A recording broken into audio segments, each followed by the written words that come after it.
I just want to check my balance. The 12-year-old boy's voice trembled as he stood in the marble lobby of Manhattan's most exclusive private bank. Richard Whitmore, millionaire senior banker in a $12,000 suit, threw his head back and laughed so loud the crystal chandeliers seemed to vibrate. Your balance. He wiped tears from his eyes. Kid, this isn't McDonald's. We don't serve your kind here. But then the boy pulled out a letter. One single document. Whitmore's laughter died in his throat. His face went from amused to pale in 3 seconds flat. Because the screen showed a number that shouldn't exist. $47 million. And the name on the account belonged to a dead cleaning lady. If this story got you hooked, hit the like button and don't forget to subscribe. Because what you're about to watch would leave you speechless. Tell me in the comments which city you're watching from. I'd really love to know. Now let's dive into it. 6 months earlier, Daniel Benson woke up at 5:47 a.m. to the sound of his grandmother coughing in the next room. The apartment in the Bronx was freezing. Again. The landlord had promised to fix the heating 3 weeks ago, but promises didn't mean much when you were poor. Daniel pulled on 2 sweaters, both with holes in the elbows, and walked to the kitchen that was barely bigger than a closet. 3 cans of soup in the cabinet. Half a loaf of bread. Rent due in 4 days. $1,350. Money in the bank. $89. The eviction notice was already taped to their door, written in bold red letters that seemed to scream failure every time Daniel walked past it. His mother, Ada Benson, had died 6 months, 2 weeks, and 3 days ago. Daniel counted every single one. Pneumonia, the death certificate said. But Daniel knew better. She died from working 70-hour weeks scrubbing toilets in penthouses she'd never afford. She died from choosing between her medication and his school supplies. She died from a system that worked her to the bone and paid her just enough to almost survive. She died with her hands still raw from chemical cleaners. Daniel opened his backpack to pack his school lunch, a peanut butter sandwich on bread that was starting to get hard, when something fell out of his mother's old Bible. A business card. Expensive cardstock. Embossed lettering. Blackwell and Associates Private Banking serving ultra-high net worth clients since 1892. He flipped it over. His mother's handwriting, shaky and rushed. Daniel Trust Fund. For your 13th birthday. I'm sorry I couldn't tell you. The lawyer's name is Mitchell Bradford. Trust account number. BW 47821 DB. I love you forever. Mom. Daniel stared at the words. Trust fund? His mother cleaned houses for a living. She bought expired food from the discount bin. She wore the same 3 outfits for 5 years. What trust fund? Daniel. Baby, you okay? His grandmother's voice was weak, tired. She'd aged 10 years in 6 months. Yeah, Grandma. Just packing for school. But Daniel wasn't going to school that day. He was going to Manhattan. The M60 bus to Manhattan took 53 minutes. Daniel used his emergency MetroCard, the one they were supposed to save for real emergencies. This felt like one. He sat in the back, clutching the business card like it might disappear if he let go. Through the dirty window, he watched his world transform. Bodegas became boutiques. Crumbling apartment buildings became glass towers that kissed the clouds. People on the street changed too. Fewer brown faces, more business suits, everyone walking with a kind of confidence that came from never worrying about rent. A woman in a fur coat got on at 86th Street. She looked at Daniel, then deliberately moved 3 seats away. He'd gotten used to that.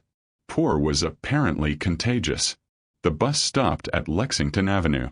Daniel stepped onto a sidewalk so clean it actually sparkled. In the Bronx, sidewalks had cracks big enough to break your ankle. Here they looked polished. He pulled out the business card again. 412, Lexington Avenue. Blackwell Tower. It took him 15 minutes to find it. Not because it was hidden, but because he kept stopping, staring, almost turning back. The building was 73 stories of dark glass and steel. It looked like it was designed to intimidate. It was working. A doorman stood at the entrance in a uniform with actual gold buttons. Daniel approached, heart hammering. The doorman's expression shifted from neutral to hostile in half a second. Delivery entrance is around back, kid. I'm not delivering anything. I need to go inside. Sure you do. The doorman crossed his arms. Move along before I call security. I have this.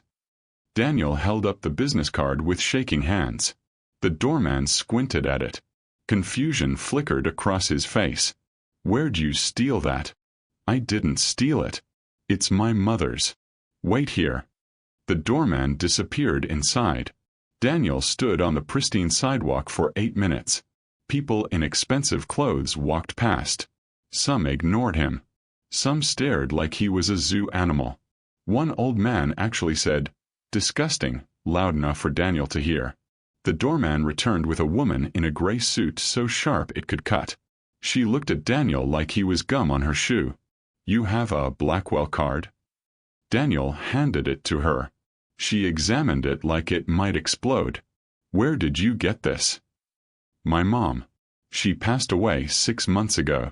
Not even a flicker of sympathy. Your mother's name? Ada Benson. The woman pulled out her phone, typed something, waited. Her eyebrows shot up. Just for a second. But Daniel saw it. Come with me. She didn't make it sound like a kindness. The lobby was obscene. That was the only word Daniel could think of. Marble floors that reflected everything like mirrors. A fountain in the center with water cascading down gold-flecked stone. Chandeliers that probably cost more than his grandmother's entire apartment building. And everyone, every single person, stopped what they were doing to stare at him. Daniel felt their eyes like physical weight. Judging. Calculating. Dismissing. The woman led him to an elevator bank. She pressed the button for the 47th floor without saying a word. The elevator was all mirrors. Daniel saw himself reflected infinity times. A poor kid in clothes held together with hope and duct tape. The doors opened. The 47th floor was even worse. More marble. More gold. More wealth displayed like it was art. And standing in the center of it all was a man who looked like he'd been born in a three-piece suit. Richard Whitmore. Late 50s. Silver hair. Watch that gleamed. Smile that didn't reach his eyes. He looked at Daniel the way you'd look at something you scraped off your shoe. This is the Benson boy? He asked the woman without looking at her. Yes, Mr. Whitmore. And he claims to have an account here. It wasn't a question. It was mockery. The card is legitimate, sir. It references a trust account. Whitmore walked closer to Daniel. Circled him slowly. Your mother was Ada Benson? Yes, sir. The cleaning lady. Daniel's hands clenched into fists. She was more than. I'm sure she was a lovely woman. Very hard worker. I remember her actually. She used to clean the executive floor. Always very thorough. Very obedient. The way he said that last word made Daniel's skin crawl. But let's be realistic here. Whitmore gestured around the opulent office. This is Blackwell and Associates. We serve billionaires. Hedge fund managers. Old money families who've been banking with us for generations. We don't serve. He looked Daniel up and down. People like you. I just want to check my balance. The words came out quieter than Daniel intended. And that's when Richard Whitmore laughed. Not a chuckle. A full, booming laugh that echoed through the marble halls. Other bankers poked their heads out of offices to see what was so funny. Your balance. Whitmore wiped tears from his eyes. Oh, this is priceless. Kid, your mother cleaned toilets for minimum wage. Whatever you think you found, it's probably a savings account with maybe a few $100s. If that. The card says trust fund. I know what it says. And I'm telling you there's been a mistake. He turned to the woman. Jennifer, let's put this poor child out of his misery. Pull up the account. Jennifer looked uncomfortable. Sir, trust accounts are confidential. The boy's mother is dead. He's clearly a minor. Pull it up. She hesitated, then walked to a computer terminal. Typed something. Waited. and her face went completely white. Have you ever been underestimated because of where you came from? Drop a comment and share your story. And if you want to see what happens when this banker realizes his mistake, hit that like button right now. Because trust me, you're not ready for what comes next.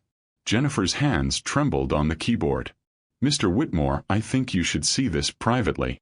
Don't be ridiculous. Show me. She turned the screen toward him.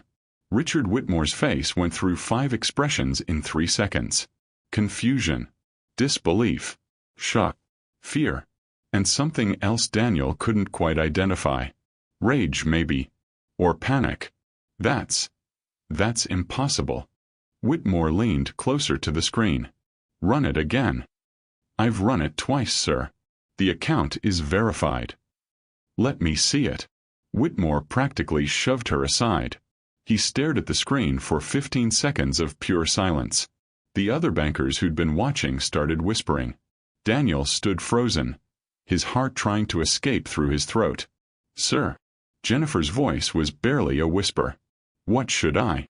Everyone out. Whitmore's voice was ice. Now. The office cleared in seconds. Except for Daniel. Whitmore slowly turned to face him. His expression was no longer mocking. It was calculating. Dangerous. Sit down. I'd rather stand. I said sit. Down. Daniel sat in the leather chair that probably cost more than his grandmother's monthly income. Whitmore circled behind him. Like a shark. Daniel Benson. Age 12. Mother deceased, Ada Benson, former employee of Margaret Ashford. He said the name like it tasted bitter. Tell me, Daniel. What do you know about Margaret Ashford? Nothing. I don't know who that is. Your mother never mentioned her? No. Never told you she worked for one of the wealthiest women in New York? My mom worked for lots of people. She cleaned houses. Whitmore laughed, but there was no humor in it. She didn't just clean houses, Daniel. She worked exclusively for Margaret Ashford for 15 years. And when that miserable old woman died, she apparently decided to play God with her fortune. He leaned down, his face inches from Daniel's. That account you want to check? It contains $47,600,000. The room tilted. Daniel gripped the arms of the chair. That's not possible. Oh, it's very possible. It's also very real. Margaret Ashford left your mother $50 million in her will. Your mother, being apparently as foolish as she was poor, immediately set up a trust fund for you. She died before she could access a single penny. $47 million. Daniel couldn't process it. Couldn't breathe. But here's what you need to understand. Whitmore walked to the window, hands behind his back. That money doesn't really belong to you. Not yet. You're 12 years old. A minor. The trust doesn't vest until you turn 18. That's 6 more years. But it's mine. Legally. Yes. Practically. He turned, and his smile was predatory. That money is currently being managed by this bank. By me specifically. And there are fees, Daniel. Management fees. Investment fees. Administrative fees. By the time you turn 18, if you're lucky, there might be 30 million left. Maybe less. Daniel stood up. You can't just steal. I'm not stealing anything. Whitmore's voice was sharp. I'm managing an account according to the terms your mother agreed to. Terms she signed before she inconveniently died. I want to see those terms. You're 12. I can read. Something flickered in Whitmore's eyes. Respect, maybe. Or increased concern. He pulled out a thick document from his desk drawer. 50 pages at least. The trust agreement. Knock yourself out. Daniel took it. His hands were shaking so badly the pages rustled. He started reading. Whitmore watched him with growing unease. Because Daniel wasn't just looking at the words. He was understanding them.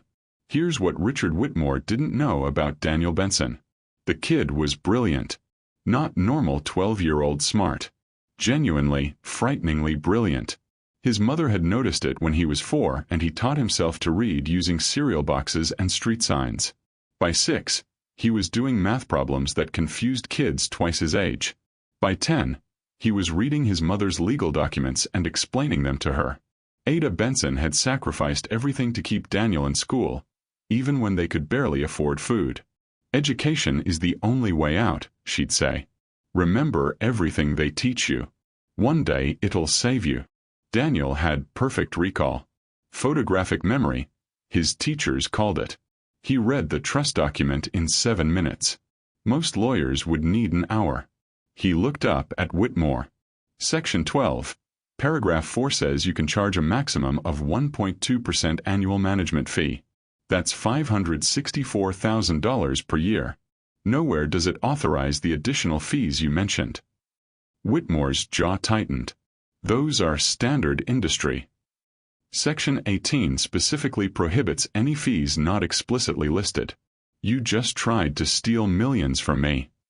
The air in the room changed. Whitmore's mask of superiority cracked. You don't understand how this works. I understand that you're a thief. Watch your mouth, boy. Or what? You'll steal from me faster. Whitmore's face flushed red. Your mother was a cleaning lady who got lucky. You're a kid from the Bronx with delusions of. My mother was smarter than you. Daniel's voice was steady now. Strong. She knew exactly what she was doing when she set up this trust. She protected me from people like you. People like me. Whitmore stepped closer. I'm trying to help you, you ungrateful little. No. You're trying to rob me. And you're mad because I'm not stupid enough to let you. For 3 seconds, Whitmore just stared. Then he pressed a button on his desk. Security to the 47th floor. Now. What are you doing? You came into my bank with a suspicious document. Made wild accusations. Caused a disturbance. I'm having you removed. You can't. I can do whatever I want. This is MY Bank. My territory. You're nobody. The door burst open. 2 security guards, both built like linebackers. Escort this child out of the building. If he resists, call the police. The guards grabbed Daniel's arms. Wait. Please just let me. Get him out of my sight. They dragged Daniel toward the elevator. He fought, but he was 12 and small for his age. This is MY money. You can't just. Watch me. The elevator doors closed on Whitmore's smirking face. They threw Daniel out the front entrance. Literally threw him. He hit the sidewalk hard, scraping his palms. The business card fluttered away. He scrambled to grab it before it disappeared down a storm drain. Don't come back, kid. One of the guards cracked his knuckles. Mr. Whitmore doesn't like to be disrespected. The doors closed. Daniel sat on the cold concrete shaking. Not from fear. From rage. $47 million. His mother had left him $47 million. And that banker was trying to steal it. People walked past, stepping around him like he was garbage. One woman actually said, "Someone call social services." Daniel wanted to scream. Instead, he pulled out his phone, a cracked flip phone that barely worked, and did something his mother had taught him. When you're powerless, find someone who isn't. He searched, Margaret Ashford obituary. The results loaded slowly on his terrible connection. But there it was. Margaret Ashford, philanthropist and heiress. Dead at 71. Billionaire leaves controversial will. Fortune to former employee. There was a photo. An elderly white woman with kind eyes and a soft smile. The article mentioned her lawyer. Mitchell Bradford. Bradford and Associates. The same name on his mother's business card. Daniel stood up, ignoring the blood on his scraped palms. He had a plan. It was risky. Maybe impossible. But his mother had left him $47 million because she believed in him. Time to prove she was right. Bradford and Associates was 14 blocks away. Daniel ran. By the time he arrived, his lungs were burning and his cheap sneakers had split further apart. This office was nothing like Blackwell Tower. Older building. Smaller lobby. No marble or chandeliers. But somehow it felt more intimidating. A receptionist looked up from her desk. She was maybe 60, with reading glasses on a chain and eyes that had seen everything. "Help you, honey? I need to see Mitchell Bradford. Please. It's about Margaret Ashford's will."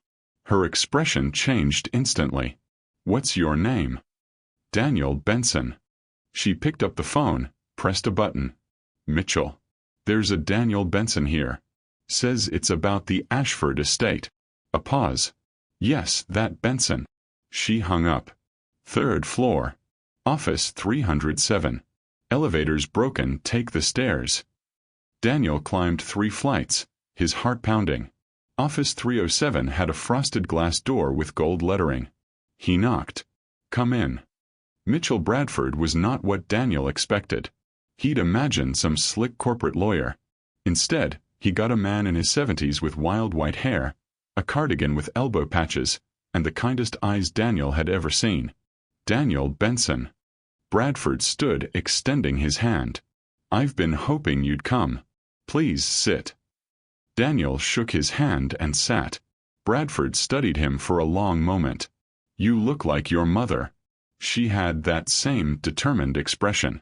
Like she could face down the world if she had to. Daniel's throat tightened.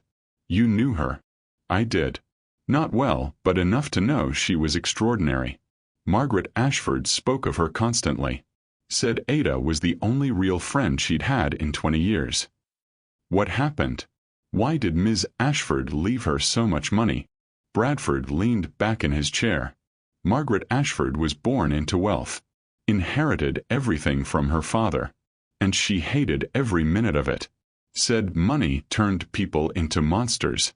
Made them cruel. He pulled out a file. Thick. Overstuffed with documents. For the last 15 years of her life, the only person who treated her like a human being was your mother. Everyone else wanted something. Money. Favors. Access. But Ada just cared. Talked to her like a friend. Made her laugh. Reminded her what kindness looked like. Bradford's eyes got misty. When Margaret was dying, she changed her will. Left everything to Ada. $50 million. Shocked everyone. Her family tried to contest it, but Margaret had been very careful. Very deliberate. "My mom set up a trust fund for me." She did. The day after she received the inheritance. She came to this office, scared out of her mind, and said, "I don't want this money for myself. I want Daniel to have opportunities one never had. Can you help me?" Daniel wiped his eyes. "I didn't even know. She wanted to tell you on your 13th birthday. Had this whole plan.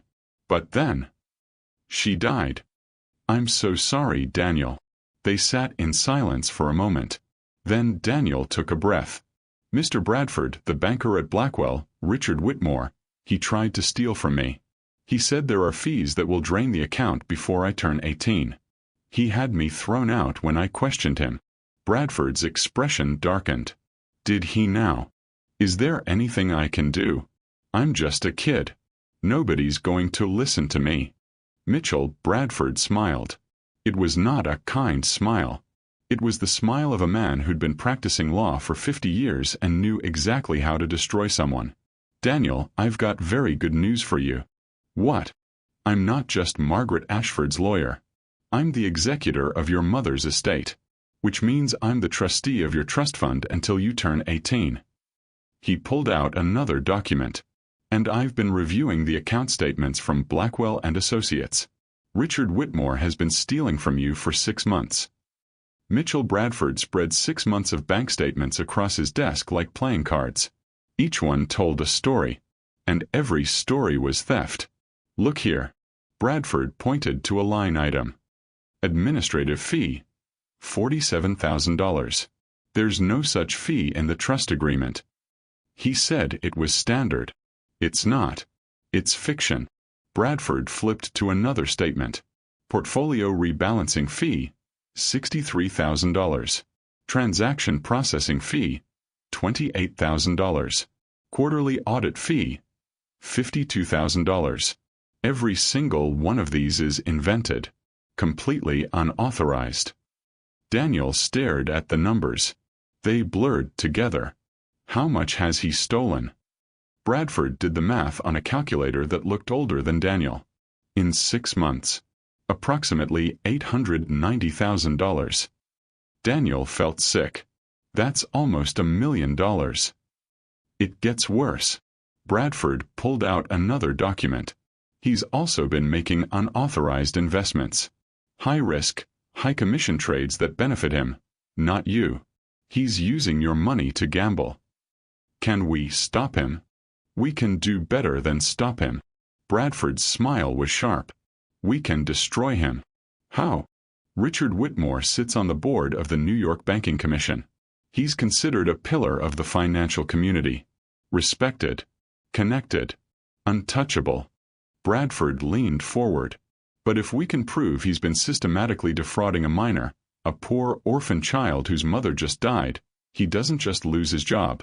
He loses everything. His reputation. His license. Possibly his freedom. Daniel's heart raced. What do we need to do? We need irrefutable proof. Documentation. Witnesses. And we need to be smart about it, because the moment Whitmore realizes we're coming for him, he'll destroy evidence and disappear behind a wall of lawyers. Bradford stood, walking to his window. But there's a problem, Daniel. I'm 73 years old. I'm a good lawyer, but I'm not a fighter anymore. This kind of battle, it's going to be ugly. Brutal. They're going to attack your mother's reputation. They're going to call you a liar. They're going to use every dirty trick they have. I don't care. You should care. You're 12 years old. This could take years. Then it takes years. Bradford turned to look at him. Really look at him. Why? Why not just accept the remaining money, move on, live a comfortable life? Daniel thought about his mother. Her cracked hands. Her exhausted face. The way she'd come home at midnight and still make him breakfast for the next morning. Because my mom spent 15 years scrubbing floors for people who treated her like she was invisible. She finally got something good, something she earned, and this man is trying to take it away from her. From me. His voice cracked. She's gone. I can't protect her anymore. But I can make sure nobody steals what she left me.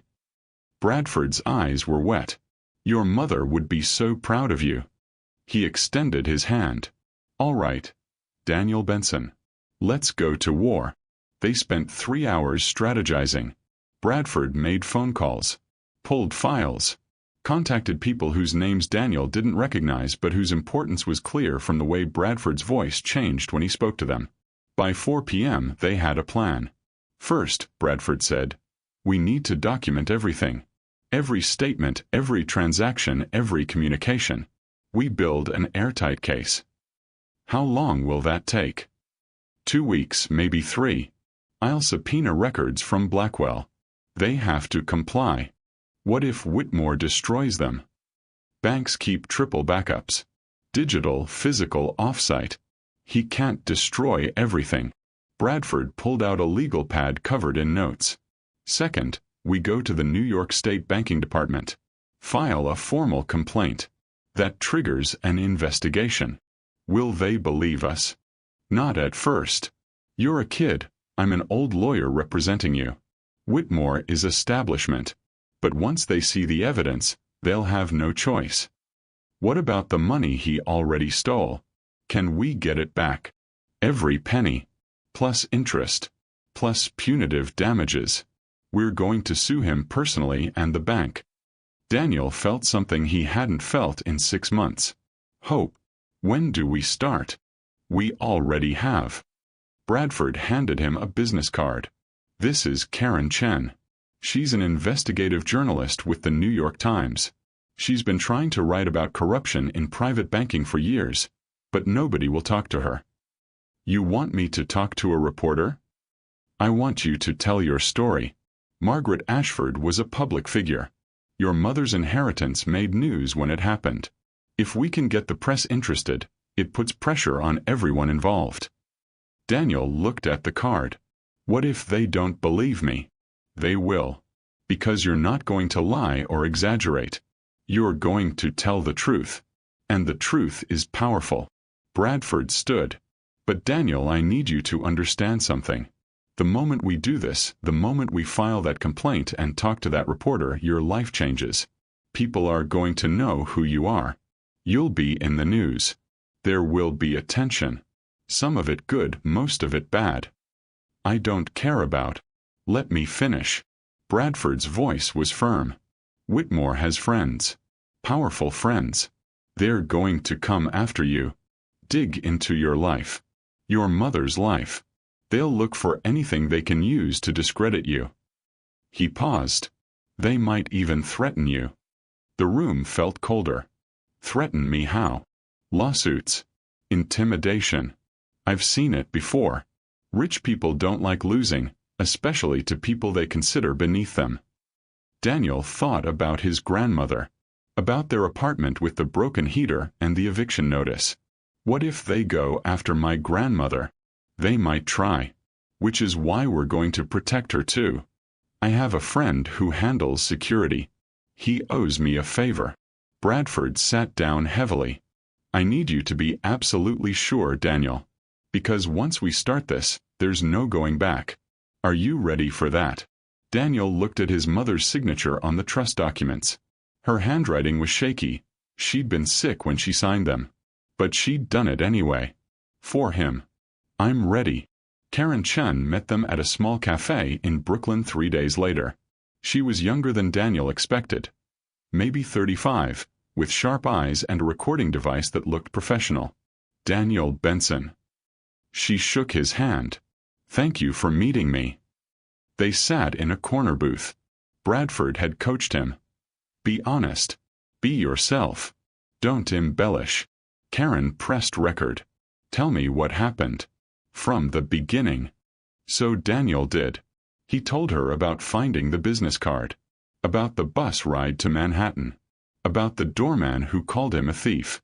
About Richard Whitmore's laughter when he said, I just want to check my balance. About being thrown out of the bank. Karen didn't interrupt once. She just listened, her pen flying across a notepad. When Daniel finished, she looked at Bradford. You have documentation? Every transaction. Every unauthorized fee. Every fraudulent trade. And you're willing to go on record? We're filing a formal complaint tomorrow with the state banking department. You'll have the story first, but it'll be public information within 48 hours. Karen leaned back. This is big. Bigger than you realize. There have been rumors about Blackwell for years, that they prey on vulnerable clients, inflate fees, take advantage of people who don't understand finance. But nobody's ever had proof.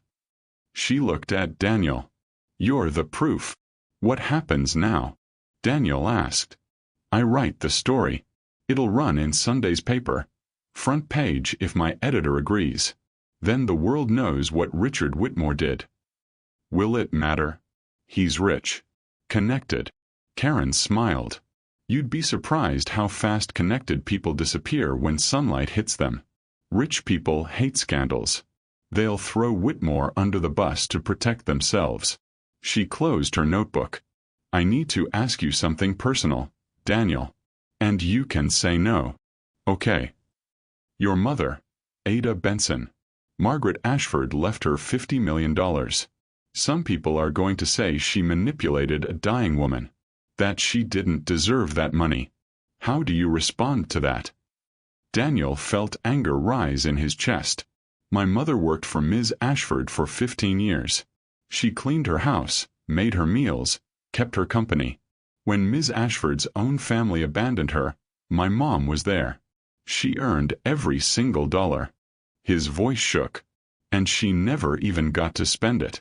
She died before she could do anything except make sure I'd be okay. So anyone who says she didn't deserve it can. He stopped himself. Bradford put a hand on his shoulder. Karen nodded slowly. That's good. That's honest. That's what people need to hear. She turned off the recorder. The story runs Sunday. Be ready. Saturday night, Daniel couldn't sleep. He kept imagining tomorrow. His face in the newspaper. His story told to millions of people. Richard Whitmore's reaction. His grandmother was asleep in the next room, unaware that everything was about to change. Bradford had moved them to a small hotel. Just as a precaution, he'd said. But Daniel knew what it really meant. He was scared. Not of Whitmore, but of failing. Of his mother's sacrifice meaning nothing. He pulled out his phone and searched for photos of Margaret Ashford. There were dozens. Charity galas. Business conferences. Society pages. In every photo she looked lonely. Until he found one from 10 years ago. A candid shot, not professional. Margaret Ashford in her kitchen, laughing. And beside her, smiling, was his mother. Ada Benson in her cleaning uniform, holding a cup of tea. They looked like friends. Real friends. Daniel saved the photo. Tomorrow the world would know their story. Tomorrow the war began. His phone buzzed. A text from an unknown number. Drop the complaint or your grandmother pays. This is your only warning. Daniel's blood went cold. He ran to Bradford's room, pounding on the door. Mr. Bradford. Mr. Bradford, open up. The door flew open. Bradford took one look at Daniel's face and knew something was wrong. What happened? Daniel showed him the text. Bradford's expression went from concerned to furious in 3 seconds. Get your grandmother. No. We're leaving. Where are we going? Somewhere safe. And then, Bradford's jaw clenched. We're going to bury Richard Whitmore so deep he'll never see daylight again. If someone threatened your family, would you back down or fight harder? Let me know in the comments. And if you're invested in this story, hit that subscribe button because what happens next is going to blow your mind. Daniel's about to do something nobody expects. Bradford drove them to a hotel in Queens at 2 a.m. Not a nice hotel.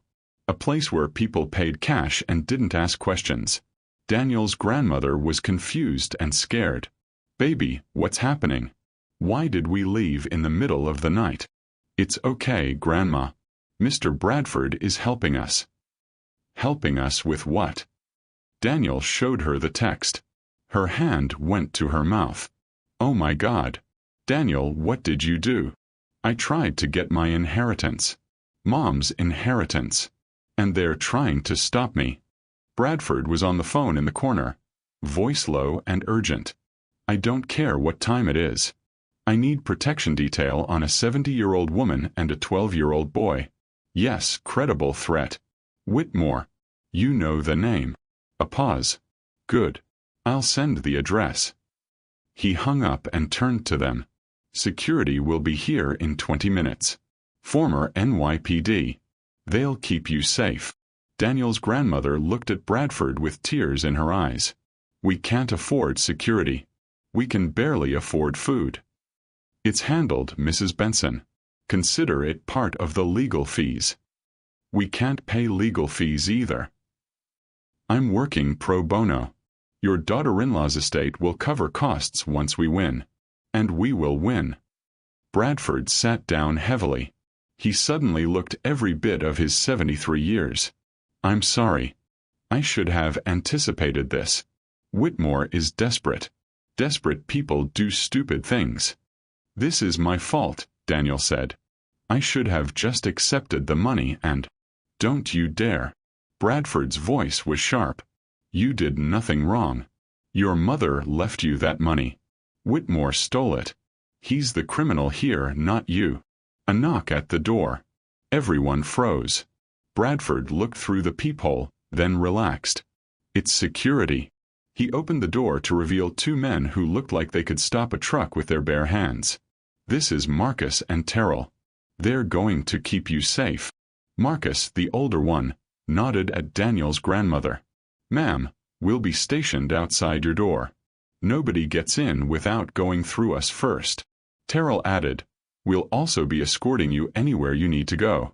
Groceries, doctor's appointments, whatever. Daniel's grandmother started crying. I don't understand. Why is this happening? We're nobody. We have nothing.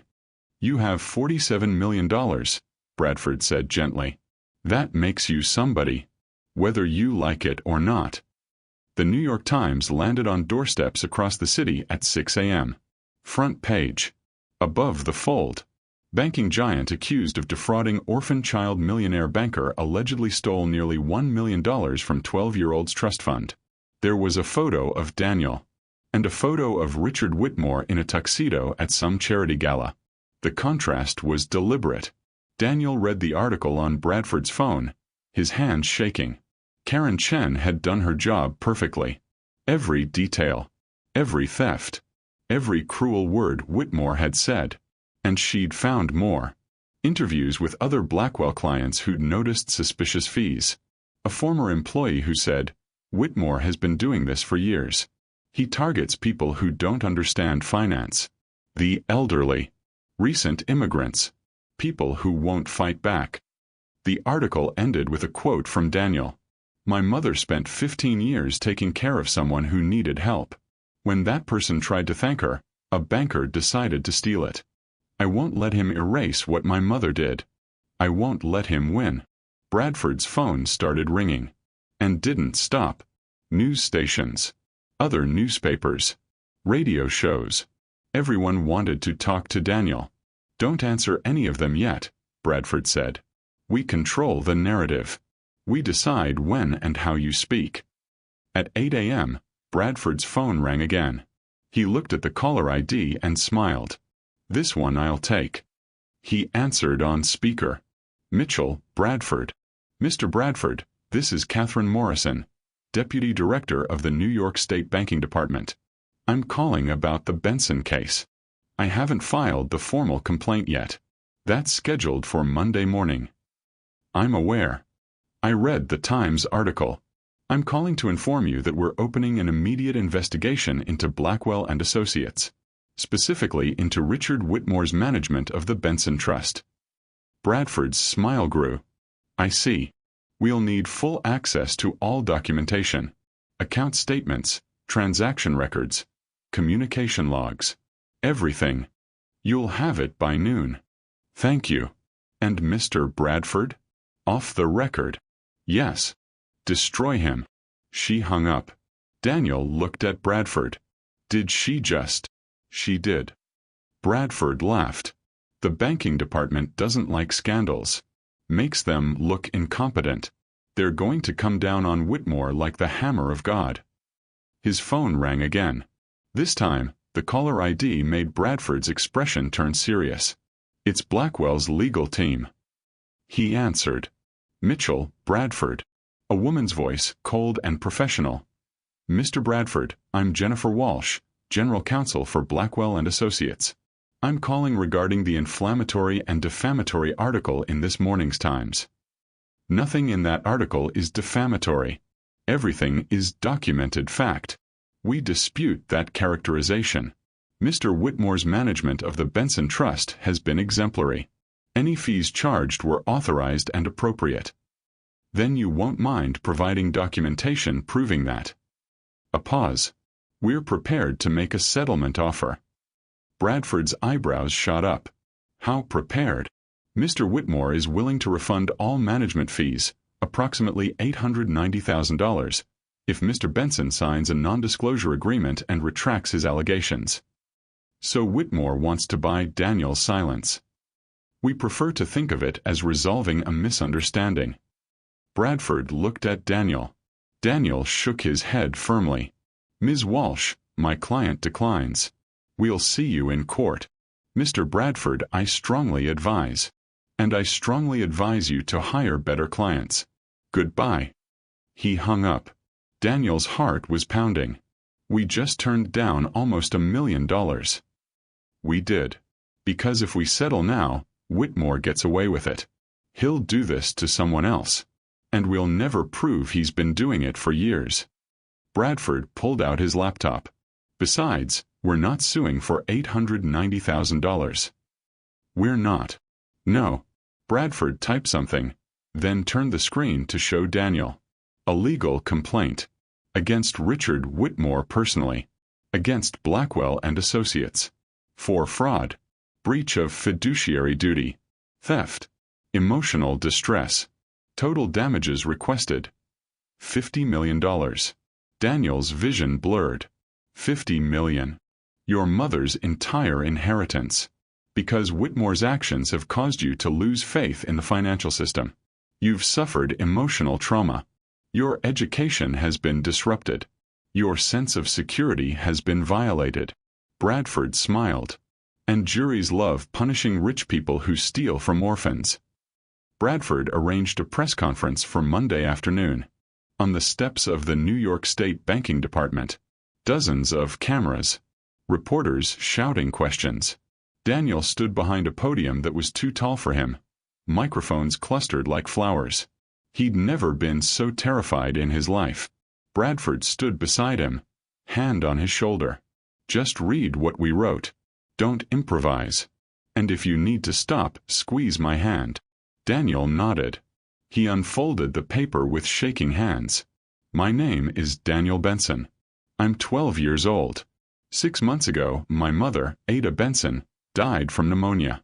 Before she died, she set up a trust fund for me with money she inherited from Margaret Ashford, the woman she worked for as a housekeeper. His voice was shaking. He took a breath. The trust fund had $47 million in it. It was supposed to be for my education, for my future, so I wouldn't have to struggle the way my mother did. Cameras flashed. But when I went to Blackwell and Associates to check my balance, the banker in charge, Richard Whitmore, laughed at me. He treated me like I was trash. And then, when I left, he started stealing from me. The reporters were silent now, hanging on every word. In 6 months, he took almost $1 million in fake fees. He made risky investments with my money to make himself commissions. And when I tried to stop him, he had me thrown out of the bank. Then he threatened my grandmother. Daniel looked up from the paper. My mother worked 15 years taking care of Margaret Ashford.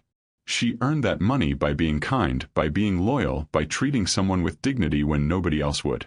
And Richard Whitmore thinks he can just take it because we're poor. Because we don't matter. His voice got stronger. But we do matter. And I'm not going away. I'm going to fight until every penny is returned. Until he's held accountable. Until people like him learn that you can't just steal from people who can't fight back. The reporters erupted with questions. Daniel, are you scared? Daniel, what would you say to Whitmore if he was here? Daniel, what are you going to do with the money if you win? Bradford stepped forward. That's all for today. Thank you. They fought their way through the crowd to a waiting car. Marcus and Terrell formed a protective barrier. As they drove away, Bradford squeezed Daniel's shoulder. You did good, kid. Really good. Daniel looked out the window at the New York skyline. Somewhere in one of those towers, Richard Whitmore was watching this. And he was scared. Good. Richard Whitmore sat in his office on the 47th floor of Blackwell Tower and watched his career implode in real time. The press conference was on every channel. His phone had ringing for 6 hours straight. The board of directors. The banking commission. Clients demanding explanations. His wife had called twice. He hadn't answered. His assistant knocked timidly. Sir, Mr. Blackwell wants to see you immediately. Charles Blackwell III. The bank's chairman. Old money. Old power. Whitmore's boss. And, up until today, his biggest supporter. Whitmore took the elevator to the 70th floor. Blackwell's office was bigger than most apartments. The man himself sat behind a desk that cost more than a car, his expression carved from ice. Sit. Whitmore sat. Blackwell didn't waste time. Did you do it? Charles, if you let me explain. Did you do it? Silence. Some of the fees were aggressive, but they were within. You stole from a 12-year-old orphan. Blackwell's voice could freeze fire. Do you have any idea what you've done? Not just to yourself, but to this institution. I was trying to maximize returns. You were trying to line your pockets. Blackwell slammed his hand on the desk. I've spent 40 years building this bank's reputation. 40 years. And you destroyed it in 6 months. We can fight this. The kid's lawyer is old. We have better resources. The Banking Commission opened an investigation this morning. They're subpoenaing every record we have. Every transaction you've ever touched is going to be examined under a microscope. Blackwell stood. And do you know what they're going to find, Richard? Because I had our forensics team pull your records. He threw a folder across the desk. The Benson Trust isn't the first. You've been running this scam for 3 years. 8 different accounts. Elderly clients. Immigrants. People who trusted us. Whitmore's face went white. Charles, I can fix this. You're fired. Effective immediately. Security will escort you out. You have 10 minutes to clear your desk. You can't. I can. I will. And if you even think about fighting it, I'll make sure every bank in New York knows exactly what you did. You'll never work in finance again. Blackwell sat back down. Get out of my sight. 2 security guards appeared at the door. The same ones who'd thrown Daniel out 6 days ago. The irony wasn't lost on Whitmore. They escorted him to his office. He had 7 minutes to pack his personal items before they walked him through the lobby. Every employee watched. Some whispered. Some smiled. Nobody looked sad to see him go. The doorman, the same one who'd blocked Daniel, held the door open. Have a good day, sir. There was satisfaction in his voice. Whitmore walked out into the cold December air. No car waiting. No assistant to call. No power. Just a fired banker with a lawsuit pending and a 12-year-old boy who'd beaten him.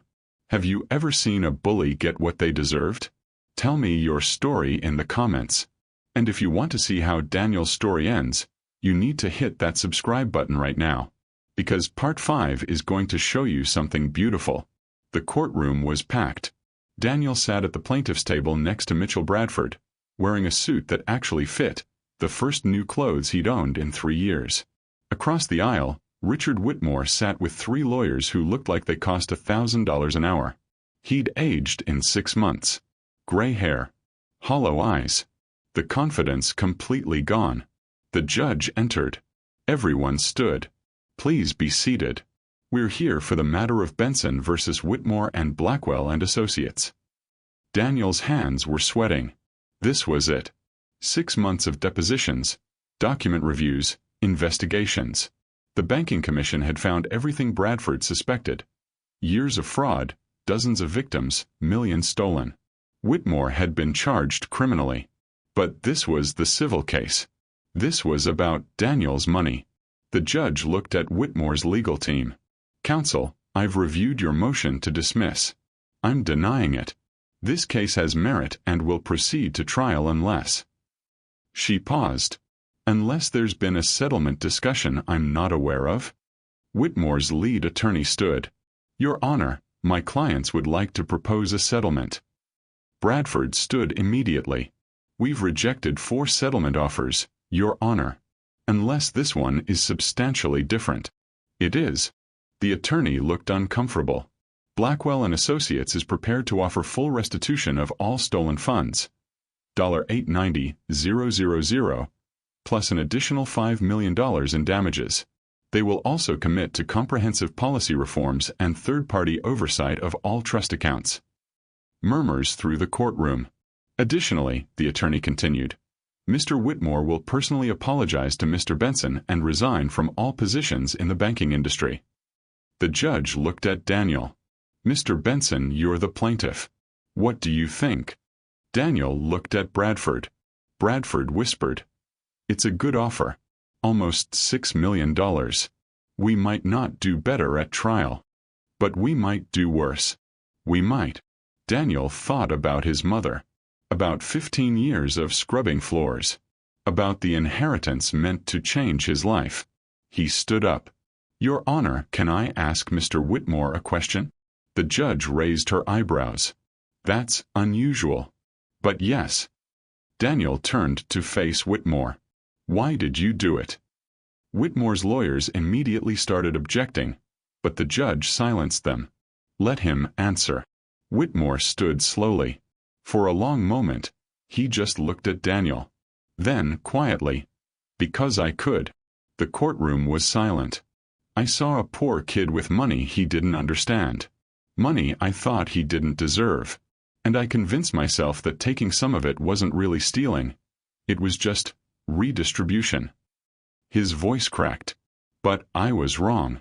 Your mother earned that money. She earned it through years of hard work and dedication.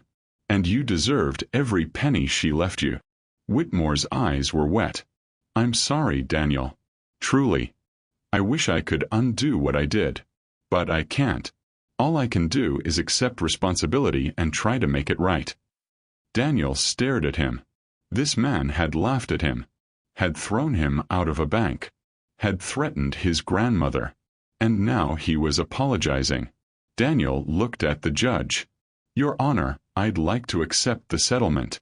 On one condition." "What condition?" "That Mr. Whitmore donates $1 million to a scholarship fund for kids whose parents work as housekeepers, janitors, and cleaning staff. Kids like me." Whitmore's lawyers immediately started whispering urgently to him. But Whitmore waved them off. "I accept." The judge smiled, a real smile. "Then we have a settlement. I'll draft the order." She looked at Daniel. "Young man, you've handled this with remarkable maturity. Your mother would be very proud." The cameras were waiting. Dozens of them. This case had become national news. The orphaned kid versus the millionaire banker. People loved a good underdog story. Bradford stepped to the microphones first. Today, justice was served. Richard Whitmore has been held accountable for his actions. Daniel Benson will receive full restitution plus damages.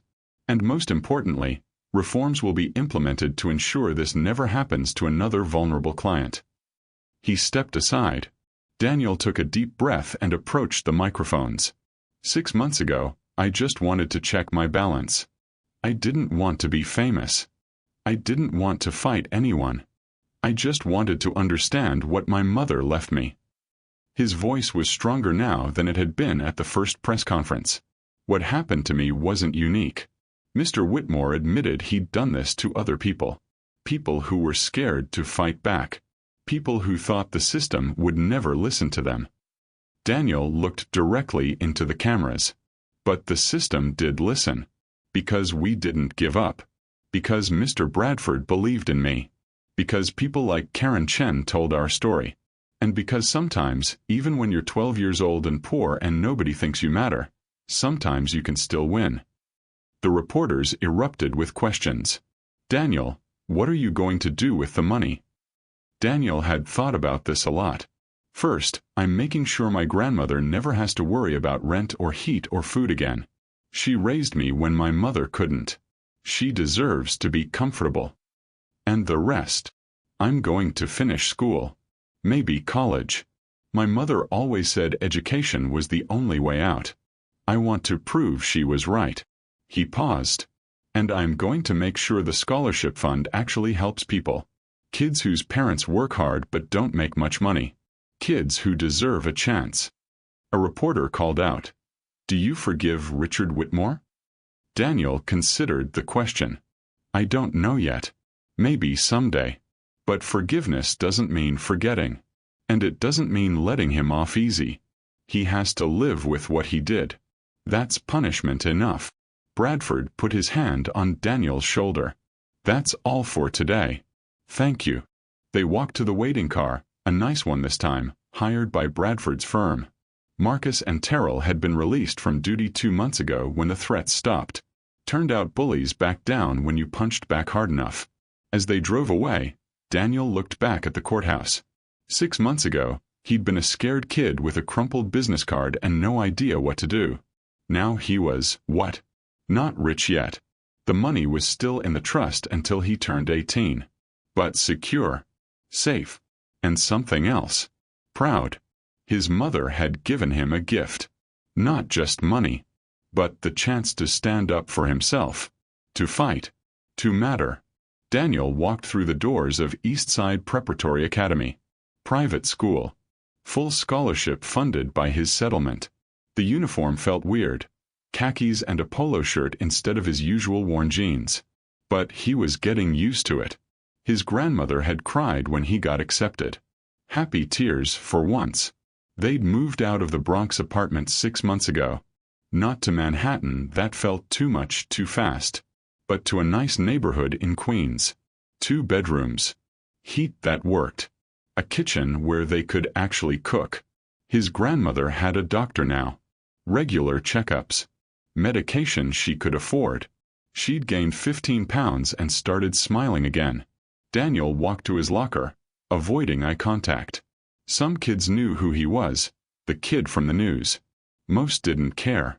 Rich kids had their own problems. Hey, Daniel. He turned to see Maya Chen, Karen Chen's daughter, coincidentally. They'd become friends over the past year. You ready for the math test? Born ready. Daniel grinned. They walked to class together. The teacher, Mr. Rodriguez, was reviewing calculus.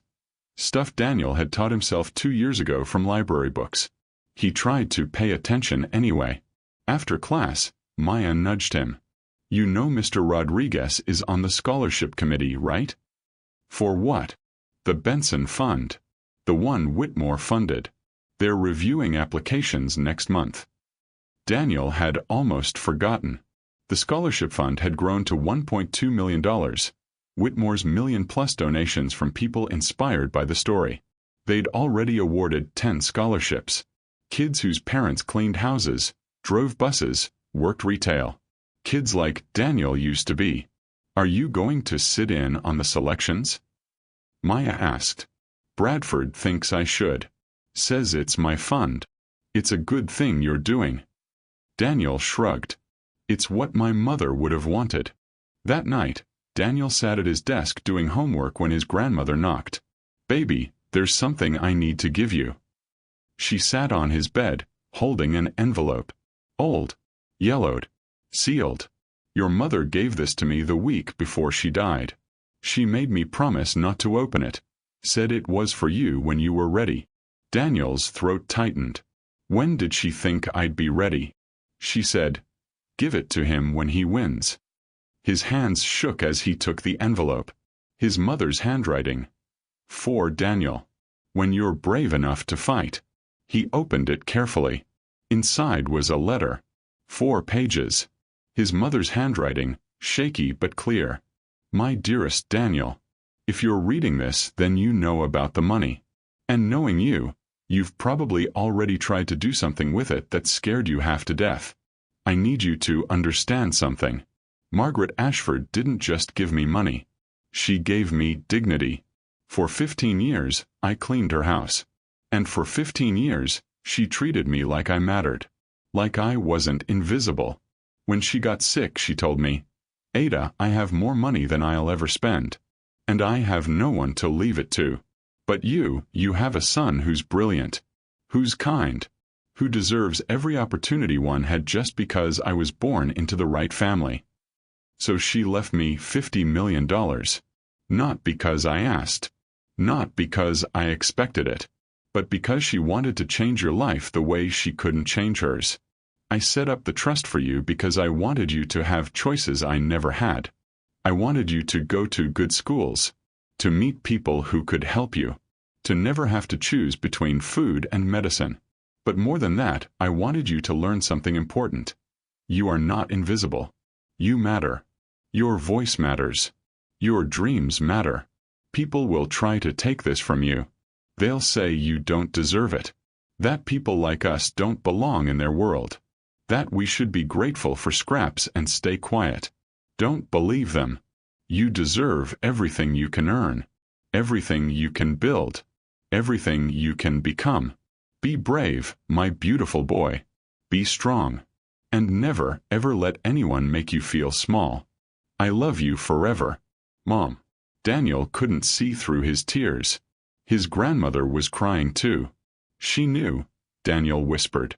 She knew people would try to stop me. She knew the world, baby. She lived in it long enough to understand how it works. Daniel folded the letter carefully. I miss her. Me too. They sat together in silence. Outside, New York City hummed with its usual chaos. But in this small room in Queens, there was peace. 6 months later, Daniel stood on the steps of Blackwell Tower, the building where it all started. He wasn't scared anymore.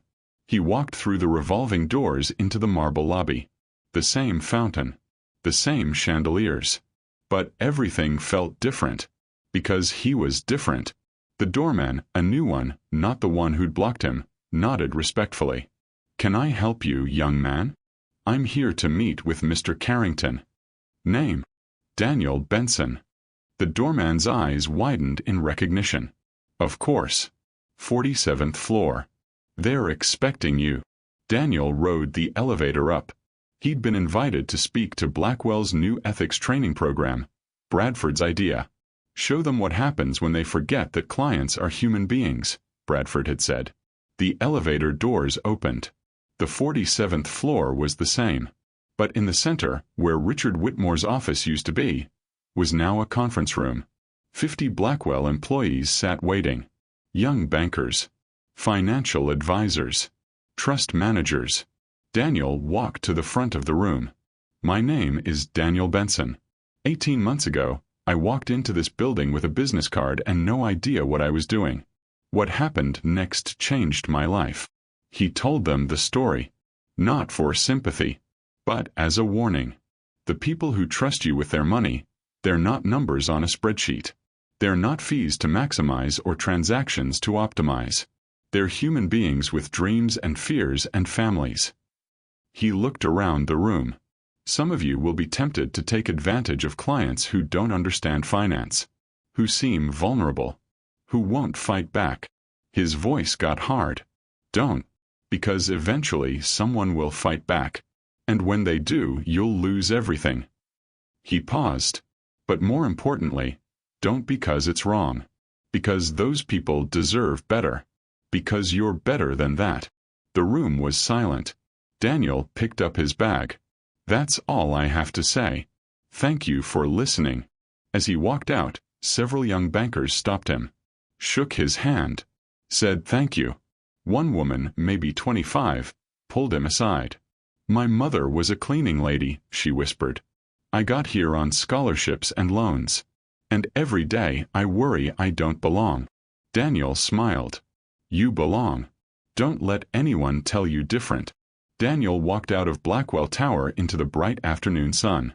New York City stretched out before him. Massive, chaotic, beautiful. He pulled out his phone and looked at his mother's photo. The one from Margaret Ashford's kitchen. Her smile. Her tired eyes. Her dignity. "I did it, Mom," he whispered. "I fought. Just like you told me to." A message buzzed through. From Bradford. "Board meeting at the scholarship fund tomorrow. They want to name it after your mother. Your thoughts?" Daniel typed back. "Yes. The Ada Benson Scholarship Fund. She'd like that." Another message, this one from Maya. "Study group tonight? Finals are going to murder us." He smiled and replied, "See you at 7. Life was good now.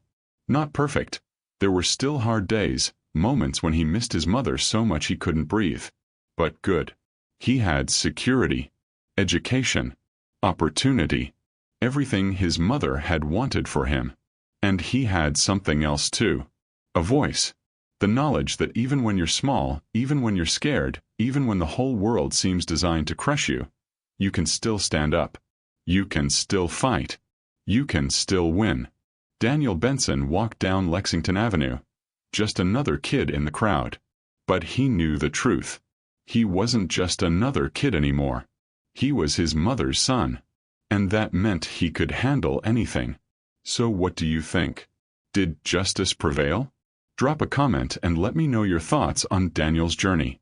If this story moved you, if it made you believe that one person can make a difference, then do me a favor. Hit that subscribe button.